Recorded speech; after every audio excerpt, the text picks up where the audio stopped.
Daqui a pouco, no quadro Você e o Doutor, nós vamos falar sobre o estresse pós-traumático. Um assunto que veio à tona após o atentado contra a nossa colega e apresentadora Ana Hickman.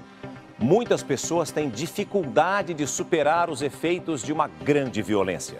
Como essa mãe que você vai ver agora, que há 2 anos viu o próprio filho ser assassinado na porta de casa. É como se fosse uma sequência, assim, pra mim. O cara dá um tiro, eu não escuto o tiro, todo mundo da redondeza toda escuta, eu não escuto esse tiro. Ele entra e ele faz assim. Eu acho que ele tá brincando comigo, não seguro ele. Ele cai, ele era alto. Aí ele vira e fala assim, mãe, chama o 90. Eu tô morto, filho. Eu só tô aqui porque eu tenho mais 2 filhos. Com um tiro, eles conseguiram matar 2. Hoje eu penso isso.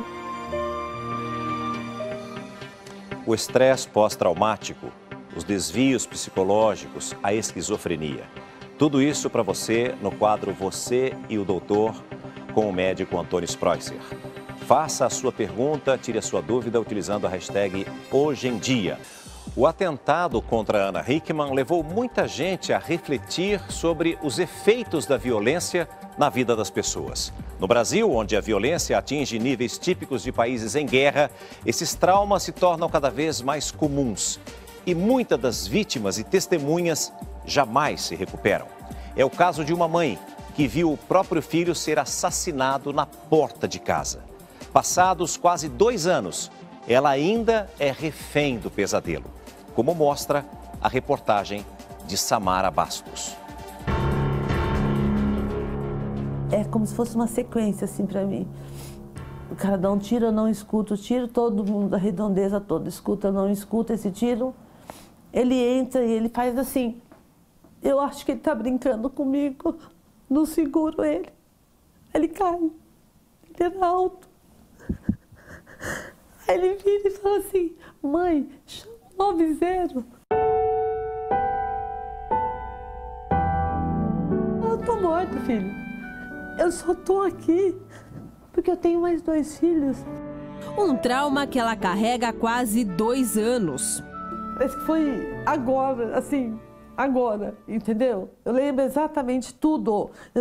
Eu não lembro depois que ele morreu, não lembro nada. Sabe, por exemplo, o velório que estava cheio, eu não consigo lembrar, apagou tudo. Depois, no hospital, quando a médica deu a notícia, ele não aguentou. A partir daí, eu não consigo, eu tenho flashes. A imagem dos bandidos baleando o filho não sai do pensamento de Dona Juraci. A imagem na minha cabeça é a hora que o cara chega na frente dele e ele faz assim, que ele fala assim, já te entreguei a chave, o que mais que você quer? Dona Juraci e o filho mais velho, Tiago, que na época tinha 28 anos, voltavam de uma degustação de doces. Eles estavam acertando os detalhes do casamento de Tiago, mas a tragédia interrompeu todos os planos da família. Foi tão rápido, eu não ouvi. Foi o tempo, eu juro pra você, de eu fazer assim, de voltar.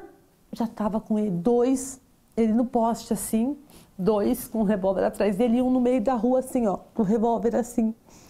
Quando eu vi assim na hora, eu não sabia ser amigo, eu não sabia o que era. Você fica tonta, sabe? O crime aconteceu em outubro de 2014. Tiago tinha acabado de estacionar o carro exatamente aqui, onde este veículo está. A Dona Juraci, a mãe, se preparava para fechar o portão quando 3 criminosos entraram. Um deles pediu as chaves do carro para o Tiago. Ele entregou sem reagir. Mesmo assim, foi baleado. Aí foi a correria, ele começou... Aí eu fazia respiração, eu gritava, assim, foi rápido. O desespero da mãe deu lugar à culpa. Sabe o que eu podia ter feito? Eu sei que eu podia ter feito isso, entendeu? Ele era magrelo, alto. Eu consegui empurrar ele. Você entendeu? Eu não estou falando de cena de filme, não. Eu teria tentado. Você entendeu? Eu teria tentado. Sei lá, o revólver caísse pra lá, não sei nem pegar um revólver, mas eu pegaria, eu atiraria. Você entendeu? Eu estava junto e não pude fazer nada. Entendeu? Eu me culpo muito, amor. Muito. Depois, revolta. Eles são monstros.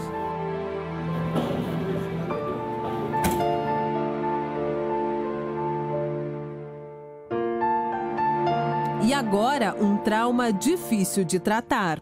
Meu médico, ele falou para mim, entrou com mais medicação e falou, olha, eu acho que vai ser necessário e eu não quero, entendeu? A senhora entrar, sabe aqueles choques assim? Porque tá muito difícil para mim, entendeu? Eu não estou conseguindo mais levantar, eu não estou conseguindo... Não sei te explicar. Desde a tragédia, ela faz acompanhamento psicológico e toma remédios para controlar a depressão e o estresse que vive diariamente ao lembrar do que aconteceu. A senhora toma um calmante? Esse é antidepressivo, mas tem outro que eu tomo junto com esse que está manipulando. Eu tomo para dormir. É uma dor que não cicatriza, né? Quando você tem uma dor de cabeça, você toma um remédio e passa. Como que você vai tirar essa dor daqui?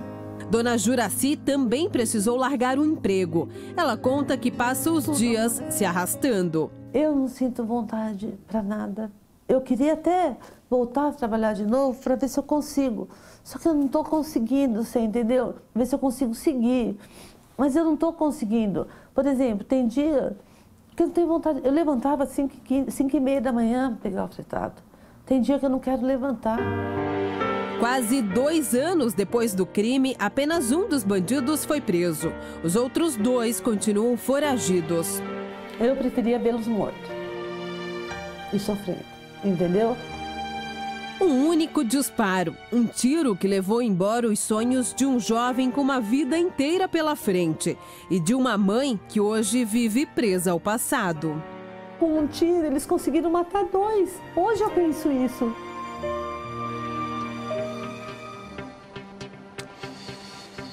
Estresse pós-traumático, depressão, muitos remédios. Será que isso tem cura? Será que apenas os remédios são suficientes? Será que essa mãe vai conseguir se recuperar? Nossa colega Ana Hickman passou um drama jamais imaginado, o maior que ela poderia vivenciar e quer voltar o mais rápido possível aqui para hoje em dia. Será que isso é possível? O Dr. Spreusser está conosco aqui, vai explicar tudo, o que todos esses problemas podem trazer, não apenas na nossa mente, mas também no nosso corpo. Ele vai explicar tudo para a gente, mas antes disso, a Ticiane Pinheiro tem um recado para você. Ticiane, vem para cá, grande abraço, Gustavo. O assunto é muito importante, preocupante, porque nós vivenciamos isso, principalmente nas grandes metrópoles, diariamente. Doutor Antônio Spreusser, muito bom dia. Bom dia, César. É sempre uma alegria tê-lo aqui. Bom dia. Conosco. Telespectadores. Esses traumas, não é? Na nossa mente, no nosso corpo, eles, para muitas pessoas, ele permanece até o resto da vida. É possível superá-los? Como fazer isso, doutor? Então, olha o que acontece com a nossa vida emocional. Você tem um trauma e esse trauma pode ser... Ele começou a ser visto no mundo na Guerra do Vietnã. Pós-Guerra do Vietnã, aqueles veteranos, eles ficavam sonâmbulos, atacavam pessoas na rua, tinham pesadelos. A psiquiatria, então, nessa época, começou a ver que os traumas, que pode ser o quê? Bullying, atualmente, bullying, seu filho é xingado na rua, o que aconteceu com a querida Ana Hickman agora, um beijo para você, Aninha, o que aconteceu agora, quer dizer, vítimas com assalto, você entra no avião, o avião quase cai, ou seja, situações emocionais em que você participa ou vê alguém sofrer um ataque. Esse trauma, ele leva imediatamente você a ter um medo extremo. E a síndrome do pânico também? É a síndrome do pânico, já eu vou chegar lá, mas ainda não. Você tem esse medo extremo. E esse medo extremo faz o quê? Volta a fazer com que você tenha lembrança do trauma, toda hora você fica lembrando desse trauma, e essa lembrança leva também ao medo extremo. E isso vai fazer com que o nosso organismo agora começa a ter uma série de sintomas que são desencadeados por isso aqui que vocês estão vendo. Olha, aqui é uma célula nervosa, aqui é outra célula nervosa. Essas substâncias azuis e vermelhas são os neurotransmissores, a dopamina, a serotonina. Olha o que acontece agora numa hora em que você tem essa síndrome pós-trauma. Falta essa substância no cérebro e você fica submetido a essa situação lá dentro, que vai acontecer exatamente isso daqui. Olha, você vai ter uma coisa chamada reexperiência traumática. Toda hora, sem querer, você fica lembrando. É o que a gente chama de reviviscência. Esses flashbacks que você tem, de repente, do que acontece. Entendeu? Isso também pode criar uma fuga e esquiva de lugares que você passou aquilo lá. Aí Por você exemplo, quer se afastar, você fica com medo. suponha que eu fui assaltado na Avenida Brasil com uma faca no pescoço. Eu não vou mais passar na Avenida Brasil. Eu andei de avião, quase caiu. Eu não vou mais andar de Agora, avião. ô doutor, por que algumas pessoas, elas passam por esse trauma e elas conseguem se recuperar rapidamente e outras não? Ficam a vida inteira com esse trauma, com esse medo excessivo? Por causa exatamente desse quadro que está atrás do César Filho. Tem uma coisa chamada resistência pós-trauma. Tem pessoas que desenvolvem uma capacidade chamada resiliência, que é um tema que eu adoro conversar. Resiliência, que é a capacidade de você ultrapassar esses problemas. Olha o que acontece. Você tem um acontecimento inesperado na sua vida, como um revólver, uma faca, um acidente grave. Você tem um estresse agudo. Olha o que acontece agora. As primeiras reações são revolta, negação, alteração do sono e isolamento. A terceira coisa que acontece em seguida são os sintomas de negação. Isto pode durar meses até anos. Nossa.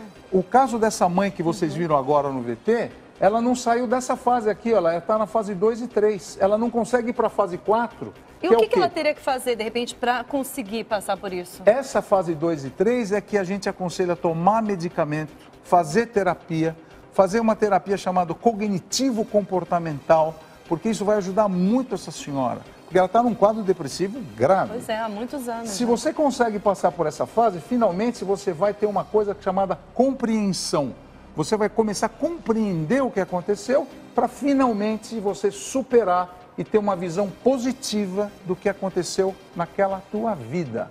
Para você não voltar mais aqui no item 1, porque tem muita gente que volta e fica aqui. É, fica martelando. Exatamente. Aquilo, né? Então, a pessoa resiliente que desenvolve essa resistência consegue sair bem e tal. E qual a diferença de uma e de outra? É que, às vezes, essa parte de química cerebral não deixa você ser uma pessoa que você era e ainda tem uma parte hereditária e genética que pode ajudar você a não conseguir a ter depressão. Agora, doutor Sproy, seria muito importante para o pessoal que nos acompanha, para todo mundo que está vendo hoje em dia no Brasil e no mundo, eu gostaria que o senhor voltasse aos sintomas, né, desse estresse pós-traumático. E também, quando o senhor estava falando dos neurotransmissores, teve um fato importantíssimo que aconteceu que no momento do disparo, voltando ao caso da Ana Hickman, ela chegou a desfalecer, ela perdeu o sentido por questão de segundos. Exatamente. E foi no momento do disparo que o tiro passou muito próximo do rosto dela, inclusive. Exatamente. Isso é essa perda momentânea dos sentidos. Pelo estresse agudo? Isso acontece exatamente porque o nível de estresse é tão alto que o seu cérebro, nesse exato instante, ele quer apagar. Ele quer fugir do que ele está vendo. É até uma proteção, É uma proteção sua que você tem.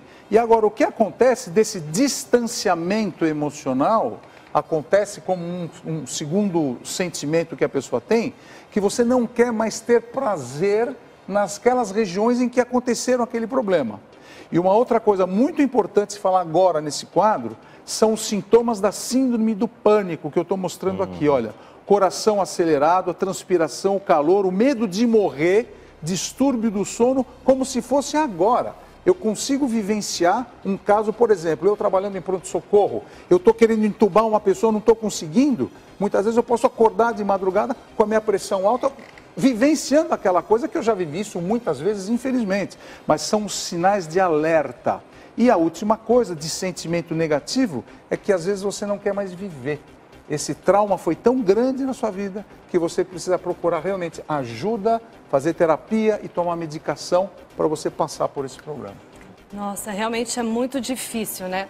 Agora, doutor, muito se falou, né, que esse Rodrigo, esse fã fanático pela Ana Hickman, que ele é esquizofrênico, né? Agora, eu queria que você explicasse pra gente o que é esquizofrenia, quais os sintomas, né? Porque muitas pessoas têm, talvez, e nem saibam que elas têm. Eu quero que você explique tudo isso pra gente já, depois do intervalo. Não sai daí que a gente já volta.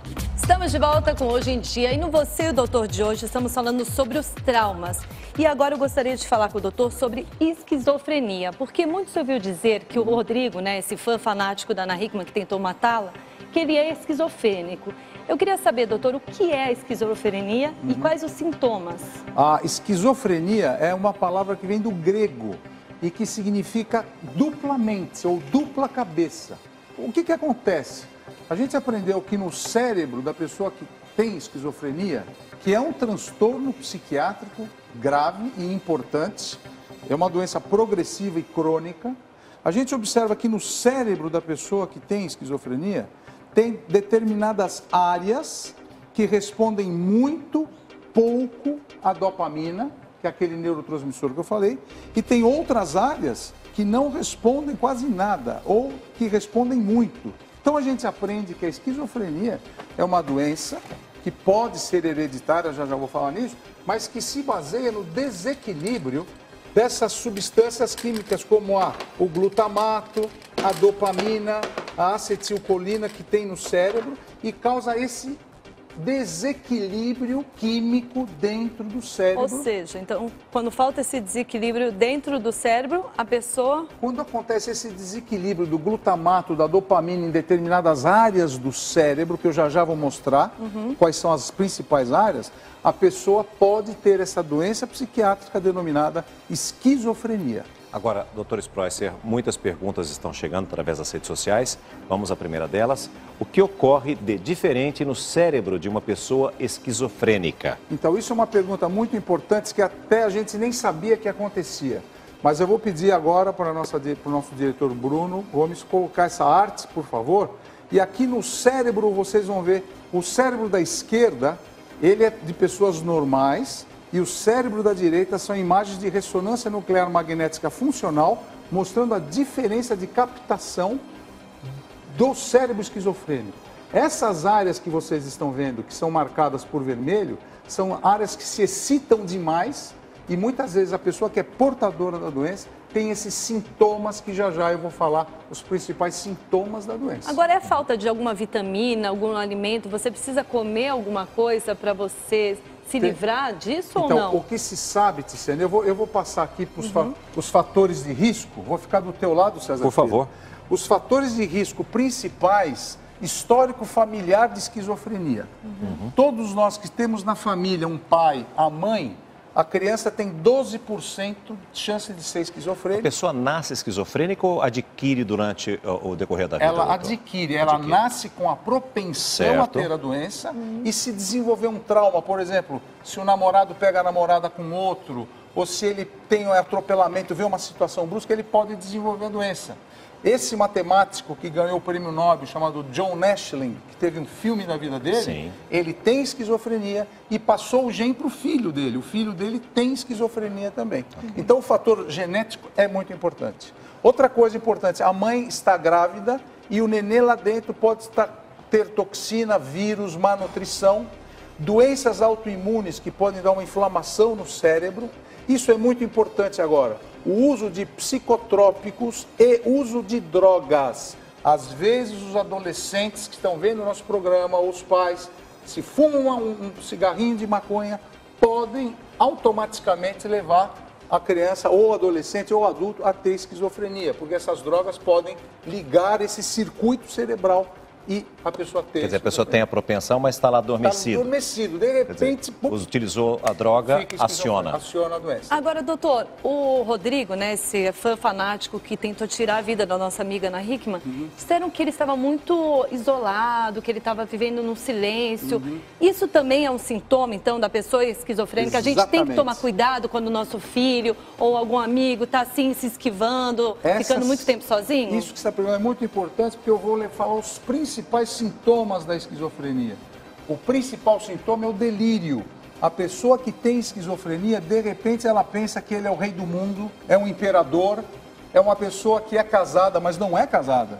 De repente eu penso que eu sou seu marido. Então são alucinações, assim. Isso é delírio. Porque a alucinação já é outra coisa. A alucinação pode ser visual. Eu estou alucinando que tem uma pessoa sentada naquela cadeira e não tem. Mas isso é duradouro. Quer dizer, a pessoa, por exemplo, cria esse universo e ele persiste durante... Ele vive nesse universo. Vira uma verdade para ele. É uma verdade pura. E de repente some essa verdade. Por exemplo, a alucinação auditiva. Eu estou ouvindo uma voz me dizer que eu devo pegar um livro, mas eu estou ouvindo uma voz. Mas não é verdade, essa voz não é real. E uma coisa importante, a pessoa não consegue falar o que pensa. Esse pensamento desorganizado é que esse menino que tentou matar a Ana Hickman, ele não estava falando coisa com coisa. Pelos laudos que eu li, ele não estava conseguindo se exprimir. Então ele tinha as coisas que estão muito importantes aqui. Outra coisa, é isolamento social. Ele não quer sair de casa, ele não quer ter amigos, não quer ter família. E outra coisa importante, não quer mais ter prazer. E faz com que as pessoas que estejam ao lado também não podem ter prazer. Então, de repente, se você tem um surto desse, você faz coisas que você nem sabe que você está fazendo. E quem vai perceber isso? São os pais, são os amigos, são pessoas que estão andando no nosso lado na rua e nem sabem quem tem esquizofrenia. Aí com medicação isso se resolve? Não, não é só medicação. Não? Eu vou falar agora do tratamento da esquizofrenia. O tratamento da esquizofrenia é dividido em 4 partes. Primeira coisa, os medicamentos antipsicóticos. Atualmente nós temos antipsicóticos muito bons. Antigamente os primários, como o haloperidol. Hoje a gente tem o olanzapina, que são coisas mais modernas. Segundo, psicoterapia especial. Terceiro, o tratamento psicossocial. Por exemplo, tem clínicas que recebem esses pacientes. Esses pacientes podem ficar durante o dia e voltam para casa à noite. Ou, no caso, como a clínica Bairral, meu abraço à clínica Bairral em Itapira, que é uma das melhores do Brasil. Um abraço a todos vocês que recebem esses pacientes e cuidam bem. E, finalmente, quando o paciente tem um surto psicótico, ele tem que ser internado. Por quê? Porque ele não consegue tomar banho, não consegue se alimentar, não consegue ser responsável pelos atos dele. E pode pôr em risco a vida dele e a vida dos que o cercam. Olha, muito obrigada, doutor Sproisser. É sempre um prazer enorme ter você aqui. É sempre uma escola, né? A gente aprende muito, viu? Aqui, Ana, um abraço, fica firme aí. Beijo, Aninha. Agora você vai pro chat, depois do programa, meio-dia, você vai lá pro chat. Vou lá pro chat. Então, se você tem pergunta, gente, manda pro R7/Hoje em Dia, que o doutor vai responder tudo pra você.